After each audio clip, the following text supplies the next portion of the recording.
Bienvenidos a este su espacio Cartas Abiertas, el podcast.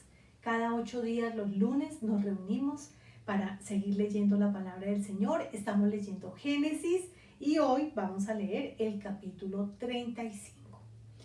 Después de todo lo que ocurrió de violencia, de esta sed de venganza, Dios le da una orden a Jacob y le dice: ponte en marcha y vete a vivir a Betel. Erige allí un altar al Dios que se te apareció cuando escapabas de tu hermano Esaú. Entonces Jacob dijo a su familia y a quienes lo acompañaban: desháganse de todos los dioses extraños que tengan con ustedes. Purifíquense y cámbiense la ropa. Vámonos a Betel, allí construiré un altar al Dios que me socorrió cuando estaba yo en peligro y que me ha acompañado en mi camino. Aquí nos vamos a detener un momentico y vamos a ver, que es interesante ver lo que Jacob le dice a su familia. Está diciendo a la familia y a quienes lo acompañaban que se deshagan de todos los dioses extraños.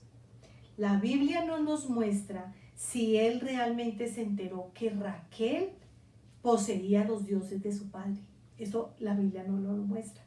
Parece ser que él nunca se enteró. Sin embargo, él sabía que venían, que habían vivido muchísimo tiempo en un lugar donde tenían este tipo de costumbres, y él se quería asegurar que se deshicieran de ese tipo de dioses que no correspondían.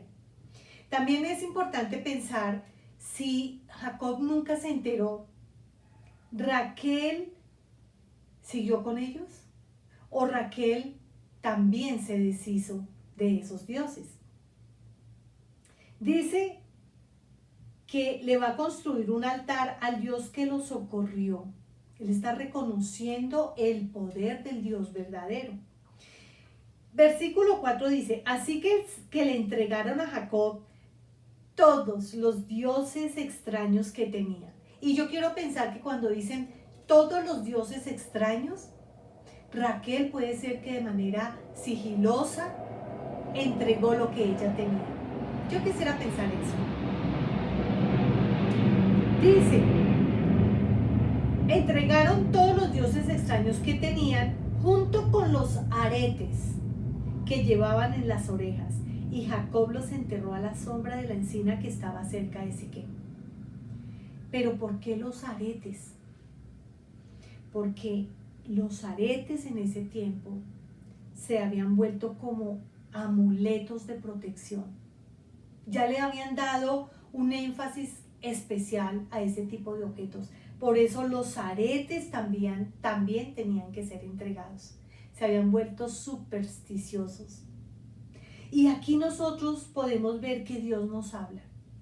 Porque con toda seguridad que los que hemos conocido al Señor Jesús, que estudiamos su palabra, que conocemos de un Dios salvador, con toda seguridad, esos dioses que en algún momento de nuestra vida pudimos haber adorado, invocado, le pudimos haber pedido protección, esos dioses que, como la misma palabra lo dice, son hechos de madera, de metales, que tienen oídos pero no oyen, que tienen ojos pero no ven, que tienen pies pero no caminan. Ese tipo de idolatría en nuestro corazón ya salió. Pero, ¿qué de los aretes? Y los aretes están representando ese tipo de cosas que muchas veces entran a nuestra vida de forma sutil y que se nos comienzan a convertir en ídolos. Pueden ser objetos, ¿por qué no? Pero también pueden ser personas, muchas veces hasta las mismas mascotas. Muchas veces nos aferramos a algo que creemos que no está suplantando a Dios, pero que si no estamos apercibidos, el corazón es engañoso y sí se podría estar desviando. Y el Señor no comparte gloria con nadie. Entonces yo veo aquí en la palabra del Señor que el Señor nos está haciendo un llamado a que revisemos nuestras vidas y podamos mirar y pedirle al Espíritu Santo que nos muestre cuáles son los aretes a los cuales estamos rindiendo culto. Entonces dice que le llevaron todos los dioses extraños junto con esos aretes, y Jacob los enterró a la sombra de la encina que estaba cerca de Siquem. Cuando partieron, miren esto tan precioso lo que dice, cuando partieron nadie persiguió a la familia de Jacob, porque un terror divino se apoderó de las ciudades vecinas. Y este versículo tan pequeño pero tan poderoso nos está hablando varias cosas. En primer lugar, nos habla de la fidelidad de Dios a sus promesas. Porque nos damos cuenta de algo. Los hijos de Jacob sí hicieron cosas terribles, abominables, sanguinarias, que Dios aborreció. Pero dice que a la familia no le pasó nada porque se apoderó un terror divino. Y nosotros tenemos que recordar la promesa que Dios le dio desde Abraham, Isaac, a Jacob, de cómo Él los iba a cuidar y los iba a proteger, porque sí o sí se iba a formar una nación santa. Entonces nos damos cuenta en primer lugar de la fidelidad de Dios, de la veracidad de sus promesas. Aquí Dios es como si nos estuviera haciendo una invitación a acordarnos de que Él es fiel. ¿Cuántas veces nosotros hemos podido sentir temor, angustia por alguna situación específica? ¿Sí? Jacob estaba sintiendo miedo, de hecho se lo manifestó. Si a la familia, si estos otros pueblos se unen, se enteran y se unen, pues nos matan. Pero Dios los protegió porque dice que se apoderó de esas ciudades vecinas un terror divino. ¿Por qué se apoderó de ellos un terror divino? Porque simple y sencillamente sí se enteraron y muy seguramente quisieron ir tras Jacob y sus familias para aniquilarlos, pero el terror divino se apoderó de ellos y los protegió y salieron adelante. Dice que fue así como Jacob y quienes lo acompañaban llegaron a Luz, es decir, a Betel, en tierra de Canaán. Allí erigió un altar y llamó a ese lugar el Betel, porque allí se le había revelado Dios cuando escapaba de su hermano Esaú. Versículo 8. Por esos días murió Débora, la nodriza de Rebeca, y la sepultaron a la sombra de la encina que se encuentra cerca de Betel. Y por eso Jacob llamó a ese lugar Elón Bacut.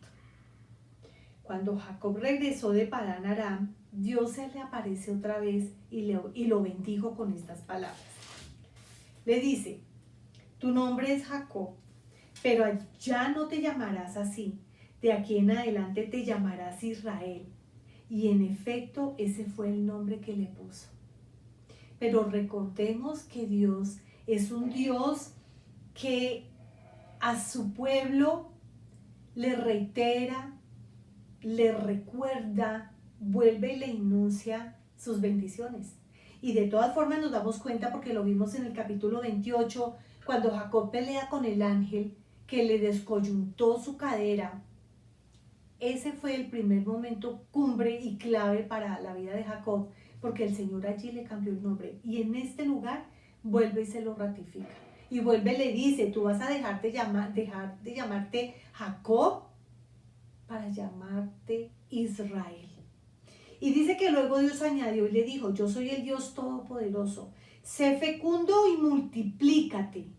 De ti nacerá una nación y una comunidad de naciones, y habrá reyes entre tus vástagos.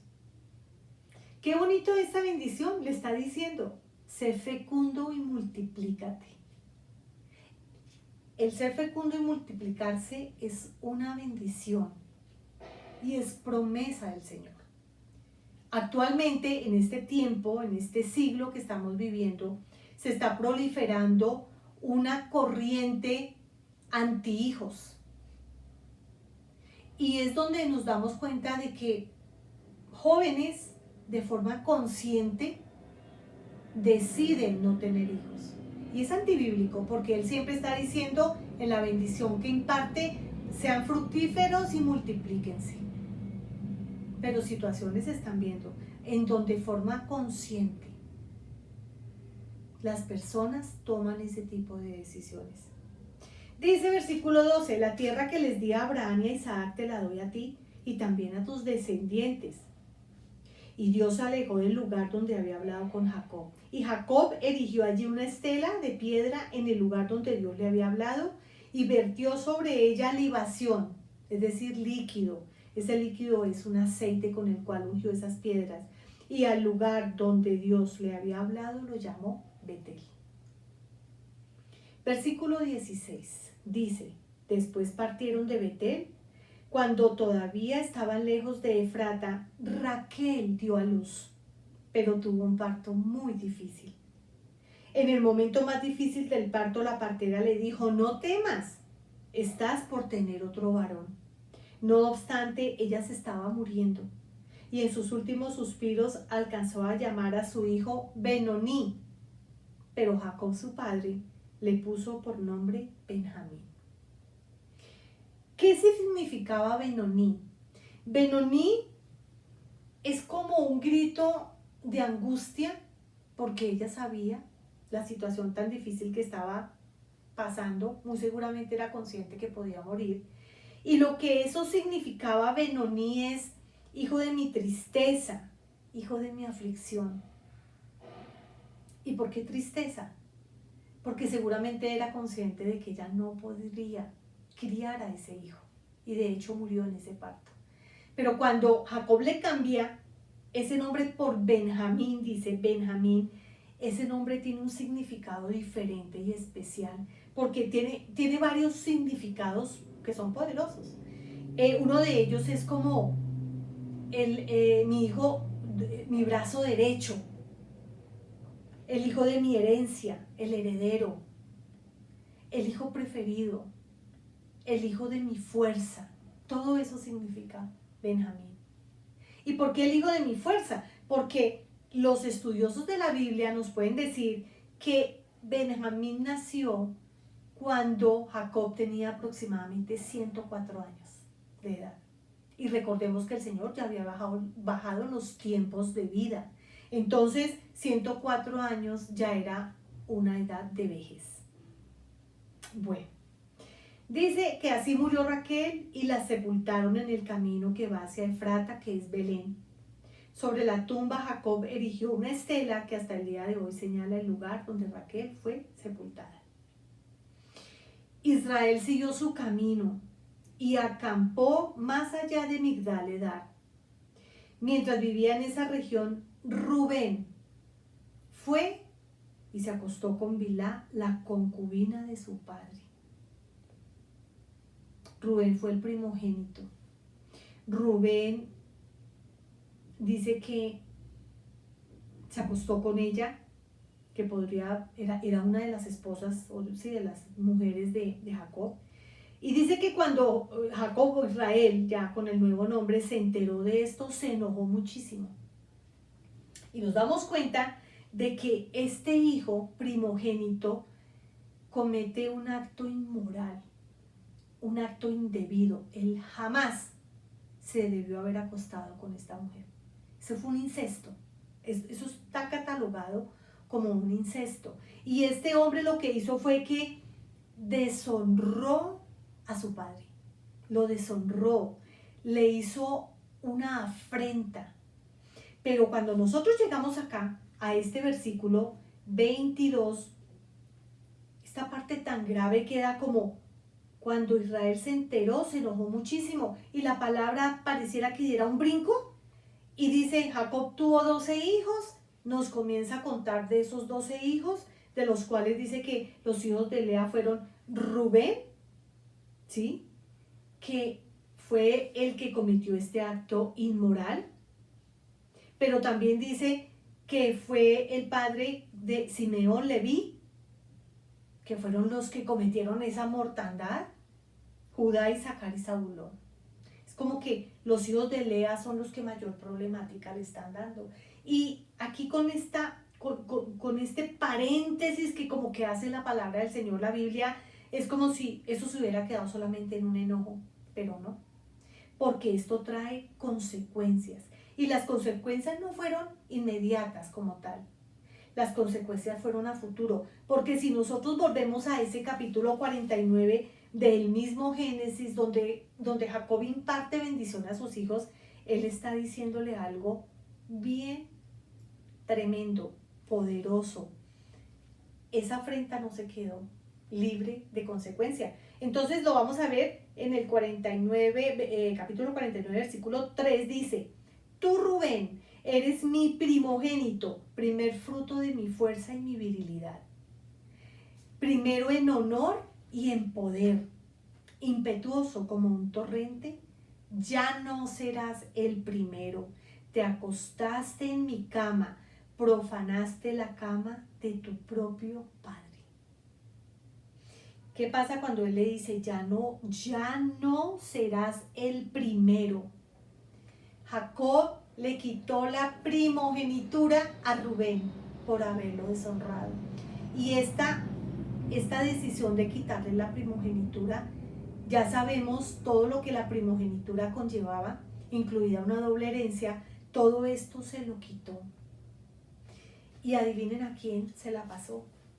Uno pensaría que si le quitan la primogenitura a ese primer hijo, el segundo sería quien la heredara. En ese caso sería, vamos a mirar acá, sería Simeón. Pero Simeón ya estaba también marcado por la maldad en su corazón, por lo sangriento. Resulta que esa primogenitura le fue pasada a José, el hijo de su esposa amada, su hijo amado, el que también fue concebido en vejez, porque más o menos los estudiosos nos pueden decir que José fue concebido más o menos alrededor de los 90 años de Jacob, también en vejez.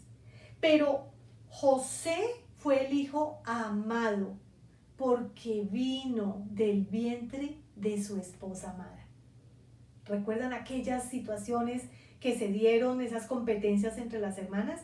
Pues esa primogenitura le fue dada a este hombre, a José.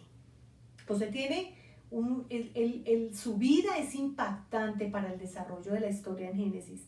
Y vamos a darnos cuenta más adelante que, si bien es cierto, se conforman las tribus, las 12 tribus de Israel, la tribu de Rubén es una tribu que desaparece. Esa tribu no va a tener una connotación importante y con el tiempo va a desaparecer. Entonces, digamos que aquí es una aclaración importante acerca de que ese pecado no quedó sin consecuencia, sí la tuvo. Vamos al versículo 27 y dice: Jacob volvió a la casa de su padre Isaac en Manré, cerca de Kiriat Arba, es decir, Hebrón, donde también habían vivido Abraham e Isaac. Isaac tenía 180 años cuando se reunió con sus antepasados. Era ya muy anciano cuando murió y lo sepultaron sus hijos Esaú y Jacob. Vamos a pasar al capítulo 36, que nos habla de los descendientes de Esaú. Y son muchos los descendientes y solamente vamos a tomar como las partecitas más importantes de este capítulo, porque la verdad es que nos aburriríamos de tantos nombres y tantos descendientes y nos confundiríamos un poquito. Pero dice lo siguiente: estos son los descendientes de Esaú, o sea, Edom. Recordemos que Esaú fue llamado Edom, padre de los edomitas. Dice que Esaú se casó con mujeres cananeas, con Ada, hija de Elón elitita, con Aholibama, hija de Aná y nieta de Sibeón el Ebeo, y con Basemat, hija de Ismael y hermana de Nebayot.